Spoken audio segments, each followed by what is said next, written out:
You don't actually have to create failure modes because they're already in your designs. Today, we'll learn how to find them before your users do.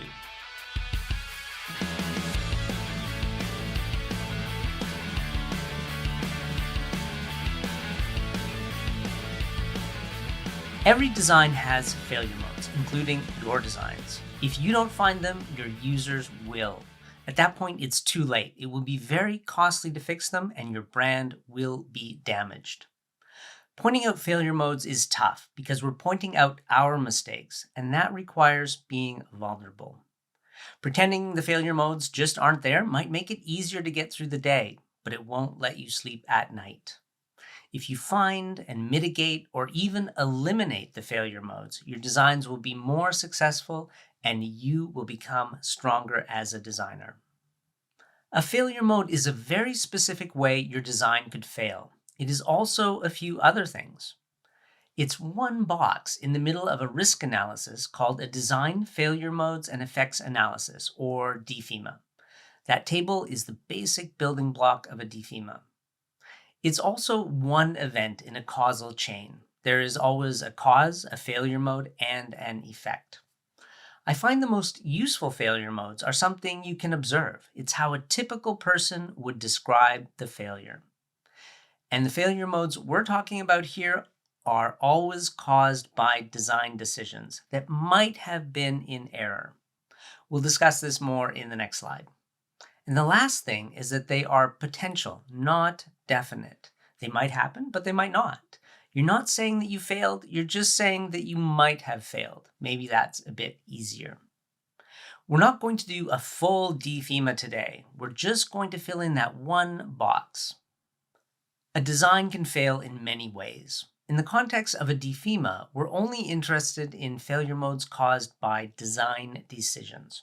For example, I, as a designer, chose the wrong material and that led to a failure. Or I, as a designer, chose the wrong thickness and that led to a failure. So in a DFMEA, we ignore all the other things that could cause a failure, such as it was manufactured incorrectly or it was assembled incorrectly. These are important, so we don't ignore them forever. We just deal with them in a different risk analysis called a Process Failure Modes and Effects Analysis, or PFMEA. As designers, we first focus on our potential errors. A failure mode is also not a generic or general statement like it stopped working. That's not specific enough. You can't really do anything about that, so it's not helpful. Before you brainstorm failure modes, you need two things: a subfunction and a design solution. I'll explain what those are. The subfunction is part of the overall problem you're solving. Every problem can be broken down into smaller parts. That makes it easier to solve. So the subfunction is a small, specific part of the problem. Consider it one of the jobs that your design does for your user. The design solution is the actual part of the solution that does that job. The example subfunction is make a mark on paper. There are lots of design solutions for this subfunction: ballpoint pen, felt, pencil, mechanical pencil, even a paintbrush. And there are thousands of particular solutions within each of these categories. The overall solution I've chosen is an old school pencil, and specifically the Palomino Blackwing 602. It's popular and has a great history. It was introduced in 1934 and used by John Steinbeck and Quincy Jones and dozens of other writers and artists.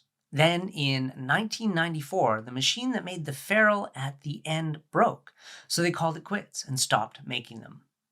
The remaining stock was going for $40 a pencil on eBay. So after the trademark expired, Palomino released their version. The reviews were mixed on version 1, so they released a second version, which is very good. In this example, I've focused on just the writing end, the end that does this particular subfunction. So we're talking about the shape and material of the graphite and a bit about the wood around it. Not the whole thing, just the part of this design that fulfills this subfunction. I think that's enough theory. It's time to practice. Now that we have a subfunction, a small part of an overall function, and a very specific design solution, you can start brainstorming failure modes.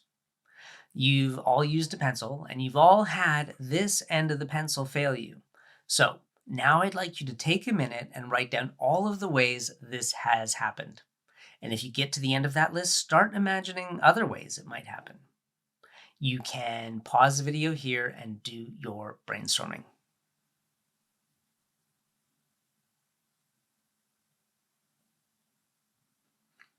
Okay, what have you got? Let's compare it to my list. I've divided my list into 3 sections. The first is the failure modes I have for this subfunction and design solution. Point breaks on the page. Point breaks off in the sharpener. That's the worst. Point dulls too quickly. Graphite slides out of the wood. Line too light or dark. Line too wide or narrow. And line won't erase. I'm not talking here about the eraser on the pencil. This means that a separate fantastic eraser won't even erase the line. It's an unerasable pencil. If there are others I missed, please put them in the comments. And then this is a list of failure modes for other subfunctions within the overall solution that is a pencil. You've probably experienced some of these. Maybe you even put some of them on your list, but they really belong in other subfunctions.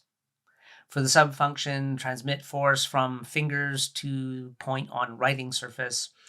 That's not a great rendering of a subfunction, but you get the point. Some part of the solution has to get the force from your fingers to the point where the pencil touches the surface. The failure modes are hard to grip, too slippery, breaks at the middle point, paint flakes off, unbalanced, and for the subfunction, erase line at the other end of the pencil, doesn't erase the line well, wears out too quickly, completely falls out or off, and bits fall off. Again, if I've missed some, please put them in the comments. And then there are things that properly belong in a process failure modes and effects analysis, or PFMEA. User doesn't sharpen the pencil. Wrong graphite material ordered. Graphite material not made to specification. And graphite material not bonded properly to wood. Everything that you designed properly but was poorly executed belongs in a PFMEA. This is how it plays out in the real world. This is an Amazon review for a 1-star pencil. You can see some of the failure modes we've talked about.